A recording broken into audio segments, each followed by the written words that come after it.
एक महत्त्वाची अपडेट आहे। हिंगोलीमधून हिंगोली जिल्ह्यातून जाणाऱ्या शक्तीपीठ महामार्गाला पुन्हा एकदा शेतकऱ्यांनी विरोध दर्शवलेला आहे। वसमत येथे उपविभागीय अधिकारी कार्यालयावर हा एल्गार मोर्चा काढलाय। तळहाताच्या फोडाप्रमाणे जपलेली आमची जमीन या शक्तीपीठ महामार्गात गेल्यास आम्ही अक्षरशः रस्त्यावर येऊ अशी संतप्त प्रतिक्रिया शेतकऱ्यांनी दिलेली आहे। महापुराचं संकट आणणारा शेतीचं संकट वाढवणारा शक्तीपीठ महामार्ग रद्द करण्याची मागणी सुद्धा शेतकरी करतात।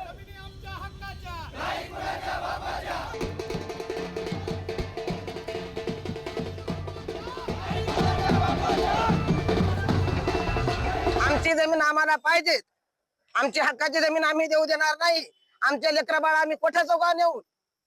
कोठे जाईल? एवढा परिवार एवढा गाव सोडून कोठे जाऊ? आम्ही नातेवाईक सगळे आम्ही सोडून कोठे जायचं? एवढा शेती गेल्यावर आम्ही शेती सोडणार नाही। जीव गेला तर कबूल, पण आम्ही शेती सोडणार नाही। अतिरेकी शक्तीपीठाचा मार्ग शासन करू पाहत आहेत, त्याला विरोध म्हणून आम्ही हा मार्ग रद्द झाला पाहिजे म्हणून हिंगोली जिल्ह्यातल्या अनेक आमच्या माया बहिणी, माता भगिनी आणि भावांसोबत घेऊन, शेतकरी भावांसोबत घेऊन आम्ही आज उपविभागीय अधिकाऱ्यामार्फत या महाराष्ट्राच्या मुख्यमंत्र्याला निवेदन देण्यासाठी इथे आलेले आहोत। 1 किलोमीटरला 112 कोटीचा खर्च शेतकऱ्याच्या बोकांडीवर आमच्याच वेगवेगळ्या माध्यमातून पिकायच्या भाव पाडून शेतकऱ्याचे उत्पादन मानले त्यावर टॅक्स लावून लावत आहेत।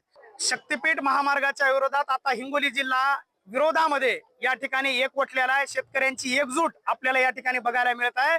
एवढा उन्हाचा पारा आहे, 45 डिग्री सेल्सिअस तापमान आहे, परंतु आमच्या वडिलोपार्जित असलेल्या जमिनी या शक्तीपीठ महामार्गाला आम्ही 1 इंच जमीन देणार नाही।